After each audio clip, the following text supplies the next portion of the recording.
Have you heard of the term translanguaging? In this episode, we're going to explore this emerging concept in language teaching with Dr. Uju Anya, an associate professor of second language acquisition at Carnegie Mellon University. She helps us to understand exactly what translanguaging is and how beneficial it can be in the process of acquiring language. So let's jump in. Are you a language teacher looking for some reassurance that what you're doing in the classroom is on the right track? Or maybe you're looking for some ways to teach even more effectively. If you're one or the other or somewhere in between, you've landed in the right place. This is the World Language Classroom Podcast with your host, me, Joshua Cabral. You're about to get tips, tools, and resources so that your students continue to rise in proficiency and communicate with confidence. Let's jump in. Vamos, allons-y. Hello, my friends. Bonjour, mes amis. Hola, mis amigos. Welcome to the World Language Classroom Podcast. I am Joshua Cabral, and particularly if you're listening to this in the car on the way to school, that I want to remind you, you're an incredible language teacher because you're listening to a podcast about language teaching. So thank you for listening, but thank you for being that teacher going the extra mile to just look at your practice. So today, we're going to be using this word translanguaging. And if you've been at language conferences lately, if you're seeing things on social media, this is a term in language learning, language teaching that is emerging. A lot of us are talking about it. I have personally had a lot of questions about what it is to truly understand it. So to do that, I have invited the wonderful Dr. Uju Anya onto the podcast so that we can explore this topic of translanguaging. Dr. Uju Anya is an associate professor of second language acquisition at Carnegie Mellon University, and she is in the Department of Languages, Cultures, and Applied Linguistics, formerly the Department of Modern Languages. And she has a number of publications, including Racialized Identities in Second Language Learning, Speaking Blackness in Brazil, Racial Equality on College Campuses, Connecting Research and Practice, and a number of articles that explore the many facets of language within a political realm of language teaching. And one that particularly she wants to highlight for us today is Critical Race Pedagogy for More Effective and Inclusive World Language Teaching, where she really gets into this idea of anti-racism and equity with language learning and language teaching. So she has so much to share. So she was the one I wanted to bring on to have this conversation. And I personally studied applied linguistics in my graduate work as well. And when I first went into it, I had this idea that it was all about how to learn and teach a second language, because that's how it was billed. But once I got into the program, I realized that there's this whole realm of sociolinguistics, which is really looking at how language is used to wield power in many situations. And there are so many components connected to language, from race and identity and sexuality and all of these different things that come into it. And so I became fascinated with applied linguistics that way. And I saw it as so much more than just language learning and language teaching. And so I very much appreciate that Dr. Uju Anya is very much entrenched in that world of applied linguistics. So Dr. Uju Anya, I could talk about you forever because I think you're fascinating. So why don't you just come into the conversation? Thank you so much for being here on the podcast. Thank you so much for inviting me, and I'm excited to be here. I'm always happy to talk to language teachers. I myself am a language teacher. I was for a very long time, even in the K through 12 realm. I taught high school Spanish, and I also was a lecturer at post-secondary institutions in Portuguese and in Spanish. And so even before I went into the PhD for applied linguistics, I was in the trenches of the foreign language classroom and the world language classroom. So I'm very excited to be here and to talk to my people. Could you give us some of your own personal insights that when you use this terminology of anti-racism, particularly when it comes to language learning and language teaching. And so I'm referencing your article on critical race pedagogy. Can you talk to us about that framework and understanding? So there is this notion that's very popular in our field that because we teach world languages and because we are predisposed to learning about other people, other cultures, other languages, that our field shouldn't be concerned with issues of conflict or racism or xenophobia or interethnic anything, right? Because, well, we're nice. We're the people that seek out other people. And we don't, we so much so that we learn their languages and cultures. So we don't have those problems. That's the assumption. And that's actually an ideology in our field. And then there's also this other ideology in our field that the isms of the world don't enter into our classrooms somehow. The racism, the sexism, the homophobia, classism, elitism, all those things are just somehow outside of our classrooms. And then when we come into the world language classroom, we all of a sudden become this imagined and perfect utopia of everybody loving everybody and learning everybody's languages. And that's just not true.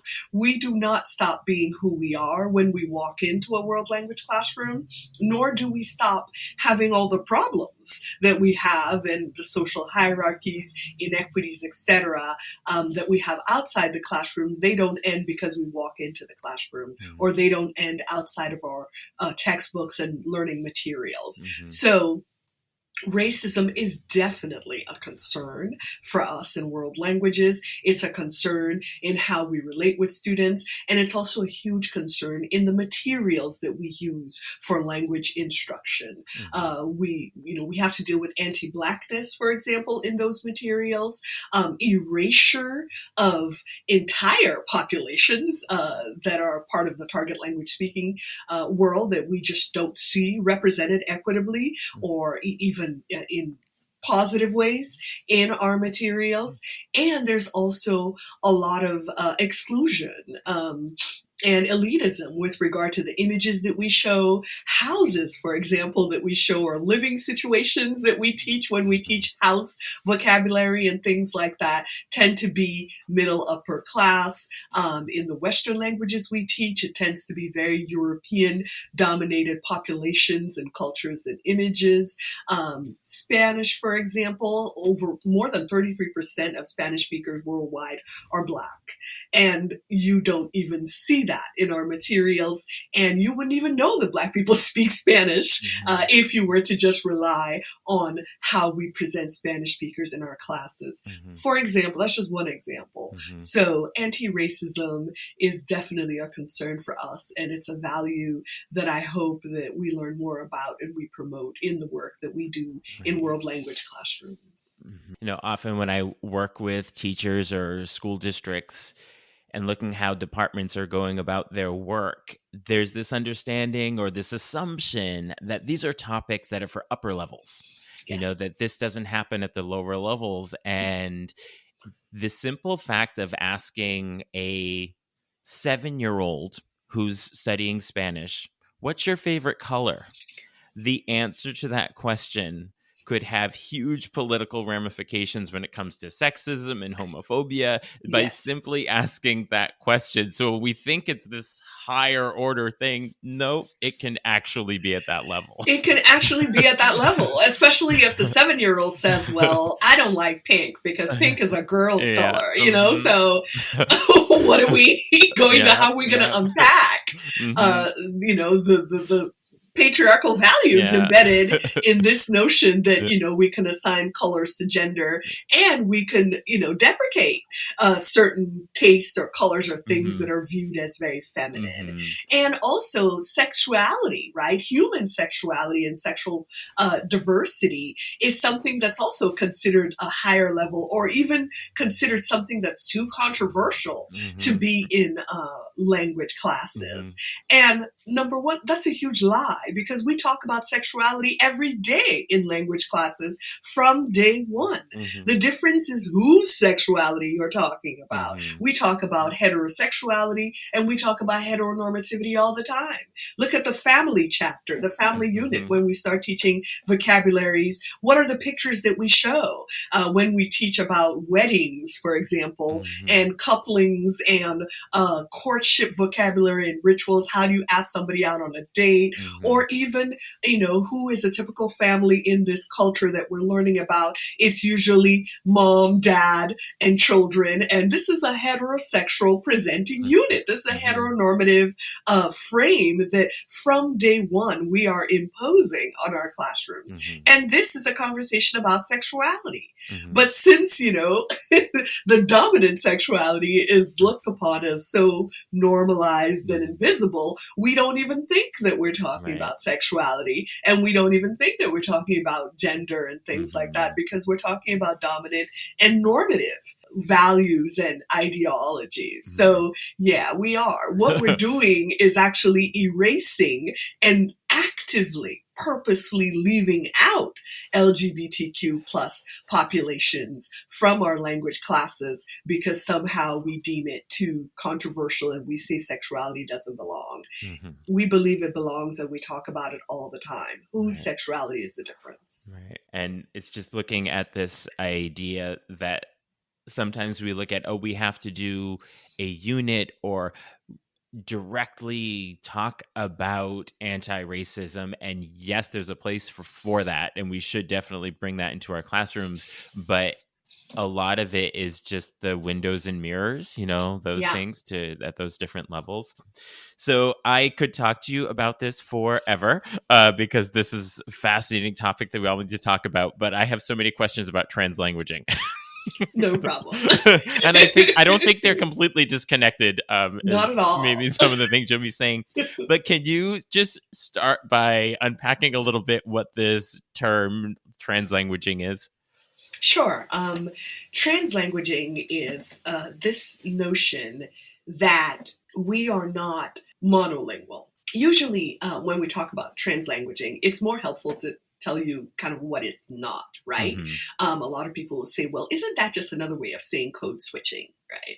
And code switching is this notion that languages are these separate unitary systems, right? And you switch between them. So one day you're doing this and another, day you're doing that, or 1 minute you go from one to another. So translanguaging is sort of coming from the perspective of the languager, right? The person who is languaging. And saying that from our perspective, right, as languagers, there is no separation between languages, right? We just know what we know about languaging in general. And we do language, or we language, well, based upon our needs at the time, based upon what is clear for us, based upon what is easiest for us to be able to say, based upon what it makes sense at the time. So let's say English, Spanish, Italian, whatever it is that you have understandings of, all of that is working in your mind. And all of that contributes to however you language, what you write, what you say, how you present, all of that information and knowledge you have is contributing to what you ultimately produce. So translanguaging is this notion that it's all there and it's all part of it. Now, from the outside, you may be able to recognize, okay, you're doing English right now. I'm recognizing English words. I'm recognizing grammar in English, etc. Or if you were to be able to be producing Spanish, I'm recognizing it from the outside. So that separateness is out there. But translanguaging comes from the inside and says that, no, all of it is together. And what we see as separate is from the outside. Right? And this is important, this notion of translanguaging, because if we understand that we're all languaging in a very kind of unique and mixed way, for lack of a better way to put it, then that means that you don't have to have this artificial immersion situation, right? Where there's only one monolingual code. Like, you don't have to enforce that, right? If people are going to language, however they're going to language, and they're going to use whatever skills they know to be able to produce whatever it is that they need at the time, then it's okay for them to do that in order to reach the goals of learning or speaking and however it turns out. Mm-hmm. That's what translanguaging is all about. Mm-hmm. This notion that everything that we know about language and all the known languages that we are familiar with all get together and contribute to what it is that we're doing when we're languaging. Mm-hmm. The separation, the enforcement of you only have to be in the target language and everything you say, write has to be uncontaminated, untouched somehow by other languages. That is an artificial notion, and that is a notion that actually harms more than helps. That is what translanguaging is all about. And translanguaging is also something that is a lot more prevalent in the work that we do in bilingual education and classes where it's sort of understood that people are going to come and they're going to be doing multiple languages. So we talk more about translanguaging there. But I believe that translanguaging belongs in world languages, especially so we can break down this expectation that we have to operate monolingually, and we have to teach people to speak new languages as if they were monolinguals in that new language, and they don't have any other kind of knowledge about any other kind of language. Right. So this idea that languages are housed separately within our mind brain, and so that it's so artificial when you put it that way. It's like, oh, well, of course Spanish doesn't live in this section of my brain, and I only tap into that when I need it. Exactly. And I also have to tell you, we have an ideology of who is a bilingual, right? That portrays a bilingual as if they were two monolinguals inside one body, right? When we consider somebody like a perfect bilingual, we consider that person a speaker of like a bilingual in English and Spanish. We consider that person a speaker of English who sounds like they don't know any other language in English. So they speak English like a monolingual English speaker, and they speak Spanish like a monolingual Spanish speaker. They speak it like they don't know any other language. So once you arrive at that supposed, glorified condition that nobody, by the way, can ever achieve, it's not real, then you're considered, oh, you're a real bilingual because you can do these languages perfectly and independently of each other, which, number one, does not exist in the human brain, and it doesn't even exist in the outwardly appearance of humans when we do language. Right. So that is how entrenched monolingual ideology is in the work that we do. And I want to liberate us from that. Yeah.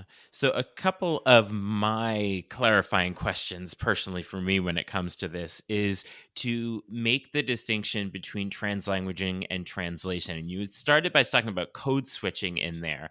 Yeah. So for a world language teacher grappling with this idea of our students then just translating everything. So can you help us understand that a little better? Sure. Translating could be a part of it, right? But it's a lot more than just that, right? Because they are actively using all the languages they know and everything they know about language. That's very important in order to do whatever it is that you're asking them to do in a language class. So you welcome them being able to say, oh, okay, maybe I know this word in English, or maybe I just know this general concept of what this particular linguistic feature can be, right? I'm talking in abstracts, but just to let you know that it's not about this kind of one-to-one equivalent that we're asking for. We're asking for you to bring all the tools you have in your linguistic repertoire to be able to do what it is that's required for you to do in a given moment in a language class. And most importantly, we're not tying anybody's hands behind their back and telling them to, for example, let me give something very common in Spanish and Portuguese programs, right? Usually Spanish and Portuguese programs are housed together, and usually somebody who's learning Portuguese probably already knows Spanish. And it is such a help to know Spanish when you're learning Portuguese, that sometimes Spanish speakers are considered heritage speakers of Portuguese because the languages are so close, etc. And many would even argue that these are not even different languages. They're just, variations of what's generally from Iberia. So in our Portuguese class, a lot of work is done to try to quote unquote separate Spanish and Portuguese. A lot of policing is done to kind of hunt out the Spanish and say, no, forget about that. You're in Portuguese class right now. You have to be speaking Portuguese. And this notion that you have to speak in a way or write in a way that's pure, quote unquote, uncontaminated, quote unquote, by other languages as if they were dirty somehow, or, and you have to essentially speak and write in Portuguese as if you have no knowledge of Spanish, or as if you exclusively know Portuguese. And it's awful. And it's really stupid too, because anybody who knows Spanish helps you so much in Portuguese, and you are actively relying on everything you know about Spanish and English and everything else you know in order to be able to learn and do Portuguese. So why police that? Why argue against that? And why actively demand that learners in your class kind of forget or ignore a wealth of knowledge they already have just because you want to maintain this artificial monolingual immersion environment in your class? And I say artificial because it's not only artificial in your class, it is artificial in those countries as well where they speak these languages, because you go there and you are exposed to all sorts of different plurilingual practices happening in those places. And then when you go, for example, to a Portuguese speaking country, in Portuguese class in the United States, you're treated as if you're going to go to a Portuguese speaking country and you're going to jump in there and all you're going to hear is Portuguese and that's it. And you better know Portuguese or else you're going to be flailing. And then you go to a Portuguese speaking country and you hear Spanish, you hear English, you hear all these other things, and you actively rely on your knowledge in all these other languages to be able to do the Portuguese you're expected. So even those countries don't have monolingual immersion. Why are you trying to fight for it in your classroom and harm students in the meantime? And actively hamper their learning process because you're telling them that they can't use what it is they know to be able to learn what it is you're trying to teach them. I'm thinking of the ideas of the intent versus impact, which happens a lot in the spaces of diversity and equity and inclusion, justice, belonging. But I think that when it comes to the immersion and the monolingual classroom, that the intent there from the teachers doesn't come from this place of harm, when we look at immersion methodology and all that. Of course. But then in the end, there's a different impact, and I think that teachers would get concerned with that.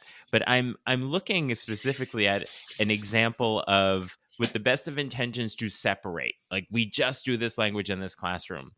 Say you're doing a Spanish, I'm doing immersion in my classroom.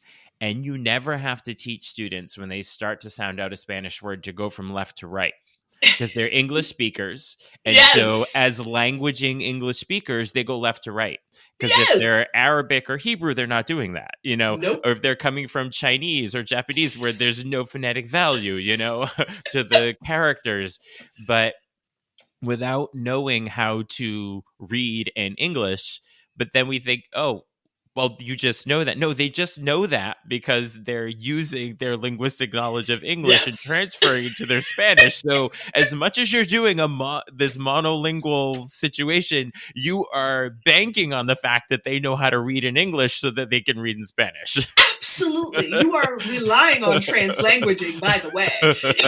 You are relying on them using their full and complete linguistic repertoire to be able to do what it is you want them to do. But then that's not what you're preaching, right? You're And I want to say that thank you so much for talking about, intent versus impact, right? Mm-hmm. Because I do not in any way want to even insinuate Mm-hmm. that we are out as teachers to harm students Mm-hmm. or that it is the intention. Quite the opposite. We are convinced in our classes that we're doing the absolute best for our Mm-hmm. students, because the best way for you to be able to learn a language is to be able to speak that language. Mm-hmm. And, we speak to learn. We don't learn to Mm-hmm. speak. There is no, we sit down and just listen, and absorb, language learning through osmosis. And then one day we wake up and we can do this language. We actively speak and write and engage in the language in order to learn this language. Mm-hmm. So I am not saying that you abandon entirely the notion that you're going to hold very dearly speaking and producing the language, Mm-hmm. the target language in the classroom. Not at all. Mm-hmm. What I'm asking for is to liberate and strategize, Mm-hmm. right? The liberate part is very important, because in the way that we police the target language usage, or so hard, right, in our language classes, and we make people feel bad, right, if they in any way show that they speak other languages, right? Mm-hmm. Because we're desperately trying to maintain this monolingual immersion. And we even also make teachers feel bad when they don't always function in the target language, because they're somehow depriving students of this very valued, complete monolingual immersion. Mm-hmm. So I'm asking us to just liberate ourselves and also liberate our learners themselves, right? That's by understanding that it's okay, even in the classrooms where they hold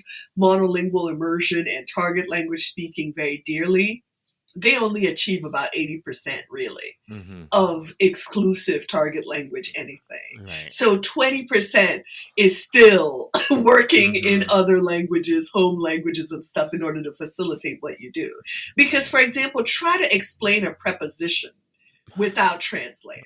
I mean, really, try, or try without relying somehow on the knowledge that people have of other languages to explain to them what N is in Spanish. I mean, you'll spend all day long doing that if you try to do it exclusively in Spanish. And the simplest way to do that is to, recall what it is that they know already and make explicit connections between that. So we're doing that already, but we're doing it with a lot of guilt. We're doing it with a lot of, feeling as though, we failed somehow. We're not really adequately serving these students because we can't achieve 100% monolingual immersion. So let's liberate ourselves by saying that no, it is not necessary to do all that. It is very necessary to make sure that you're actively promoting the target language and producing in it as much as possible, because that's still necessary for learning. But free yourself, right, from that imposition of you have to do it 100%. And also understand how you can strategically translanguage, and you can strategically tap into translingual practices and translingual knowledges that your students have in order to be able to teach what is necessary and cover the ground that's necessary in your class. So that's my big advice, is legalize and strategize. Yes. So one of my big liberating moments, to use your language there, was when I heard Florencia Henshaw, University of Illinois, where she said, focus on principles over labels. Like that's the place to go. And when we label, 90% plus 100%, the goal is target language, and you don't really understand the principles so much behind it as the label. And that's where the guilt comes in, that I'm not doing this because that's what all the cool teachers are doing, and that's the expectation, but I think that going back to look at the principles, like what is going to actually help this, rather than labeling it something that's this expectation. And so you started to mention some of the strategizing there. And I think that as world language teachers that are looking to embrace this idea, I mean, it clearly makes sense now listening to you. It's like, well, of course, yes. I love the way that you are able to articulate it in a way that just makes it so obvious. So now you need to tell us how to do it. That's how it works, right? It's you can explain it really well. So in terms of strategizing and leveraging this concept of translanguaging for world language teachers, what are some tips and strategies that you can offer to us? Well, the good news is we don't have to reinvent any wheels, right? Somebody is already doing something. And I ask us to look at the example of what's happening in Europe, for example, when they're doing their work in Europe comes from this notion of plurilingualism and plurilingual practice. So here in the US, we work off of this notion of the monolingual. Like we are teaching a monolingual how to be another monolingual. Basically, right?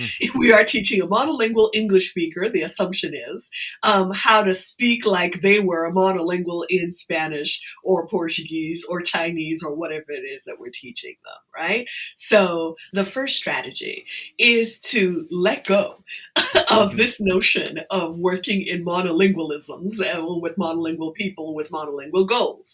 And let's work with the understanding that we are doing a plurilingual practice, that we are working with people who understand and are functioning in multiple other languages that we may not even be aware of what it is that they're doing, and mobilize those languages to support what it is that you're doing in your world language classroom. So the first tip is to do a survey of language practices in people's lives and in their homes, and to find out what exactly are people working with when they come into your classroom. And when you realize that they're working with certain languages, or they have understandings of other languages, or they come from heritage backgrounds of other languages, or this even varieties in English that you may not even be aware of that they're working with, that's also plurilingual practice. So first strategy is to figure out who are the languagers in your classroom, what are they coming with?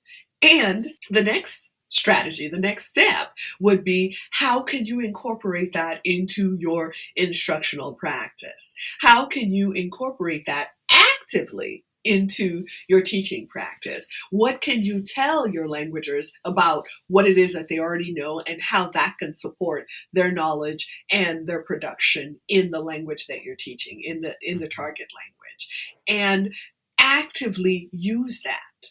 Right? Create lessons that acknowledge that people are coming with different backgrounds, and figure out how that can support their understanding and the skills that you're trying to impart in the particular lessons that you're working with. So I can't go into super specifics because, well, it all depends on what it is that you have in your classroom. But the biggest lesson is to actively work with the languages and the language understandings and language practices people come with, assume a plurilingual perspective and translingual practices in your classroom. Don't be scared when your languagers produce texts that we look at and we see that they're mixed in a certain way, for lack of a better way, and then start drawing X's all over their work and telling them, no, this is incorrect. Try to figure out, well, how are they doing this? Acknowledge and welcome what it is that they're doing, and then show them other ways that they can do in order to approximate what particular skill or what type of text you want them to produce in the target language, or how you may want them to speak in this new language that they're learning.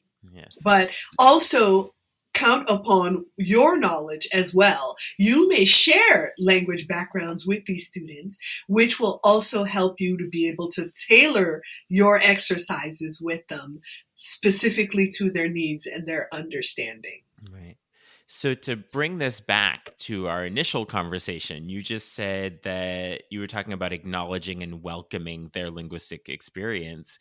So can we bring that back to our critical race pedagogy? Yes. And how does having that expectation of monolingualism, even if it's the second language monolingualism, Mm-hmm. how can we kind of remove that expectation, because it is actually harmful to acknowledging and welcoming the diverse linguistic experience of our students? So how can Well, you you just bridge said those that. for us? You literally just Like bridged it. I was trying to like form the question in a way that made sense, and I was like, I think I'm starting to answer the question, but I'd want to stop so that Uju could do it. So Uju, go, you do it.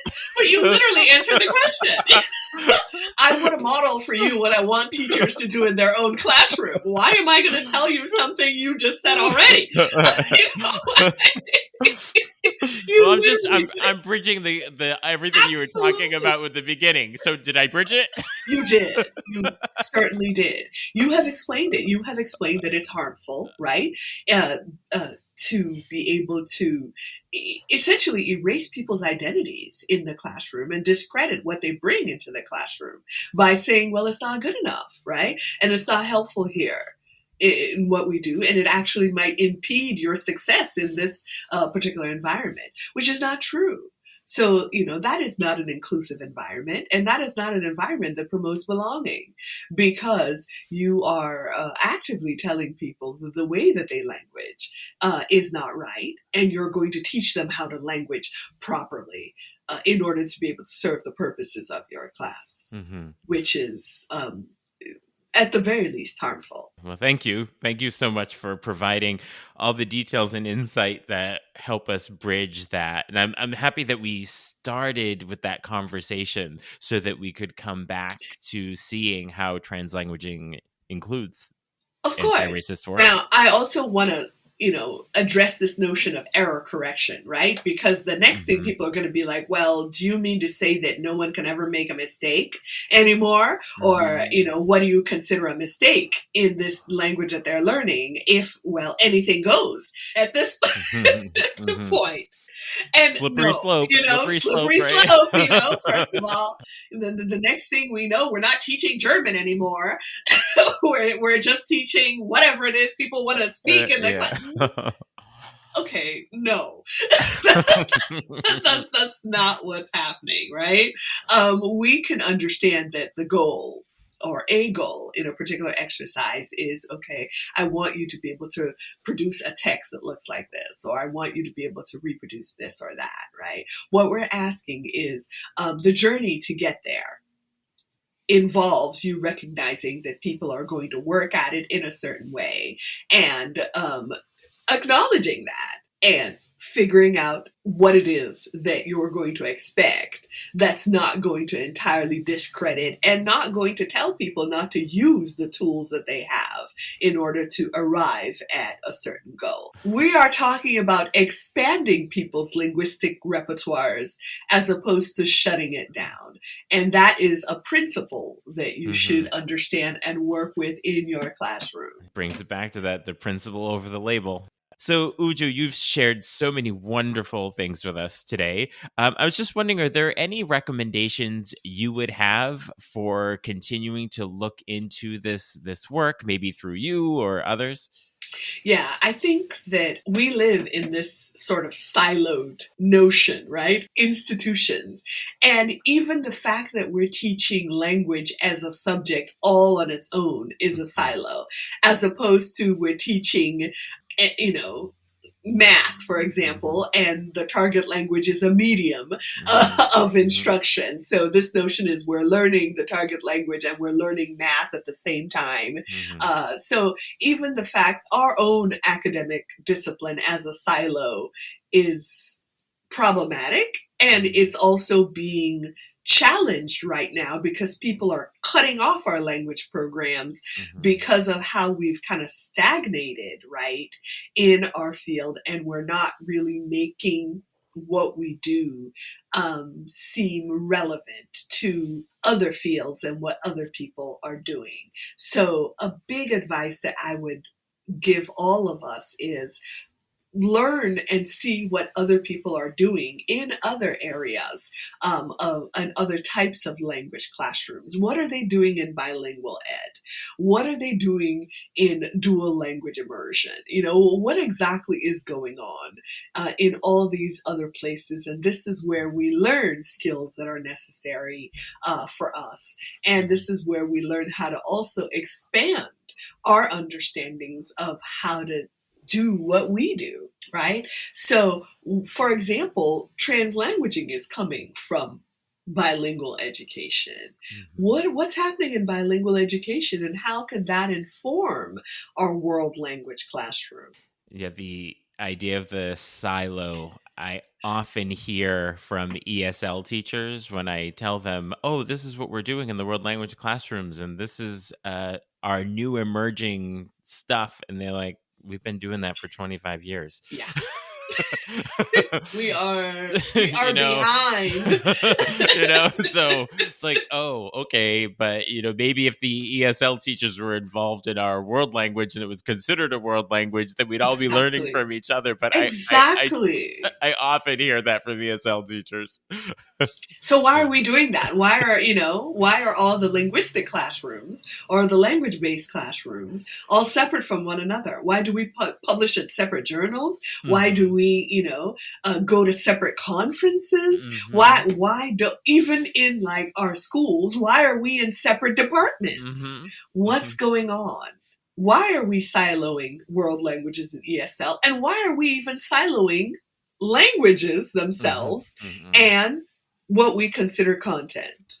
Thank you so very much, Dr. Uju Anya, for being with us today and helping us to expand our repertoire of understanding. To quote you, use that term many times. I'm like, that's going to be my big takeaway, is to just keep expanding what languaging means. I love using the word language as a verb. I love that people are doing that now. Yes. So that way we are languaging and using it as another opportunity for our students to be respected and valued in our classrooms with the experiences that they're bringing. You made so many wonderfully useful and effective connections with translanguaging into other areas. So thank you so much for your time and wisdom with us today. Well, thank you once again for inviting me to come talk to my people. What are your takeaways from that conversation with Dr. Anya? I know that I am revisiting my beliefs around target language use in the classroom. Be sure to check out the show notes to connect with Dr. Uju Anya. You'll also see the link to sign up for Talking Points, my weekly email newsletter with tips and resources for language teaching. And there are also links to get in touch with me if you would like to work together. We can do that either in person in your school or remotely. I will talk to you soon. Bye for now. Thank you for listening to the World Language Classroom podcast. Be sure to follow or subscribe wherever you're listening so that you never miss an episode. Let's keep the conversation going on social media. Connect with me on X, aka Twitter, Facebook, and Instagram at WL Classroom. And for even more valuable resources, visit my website, WLClassroom.com, where you'll find over 300 blog posts about language teaching. So stay inspired, keep growing, and continue making a difference in your language classroom.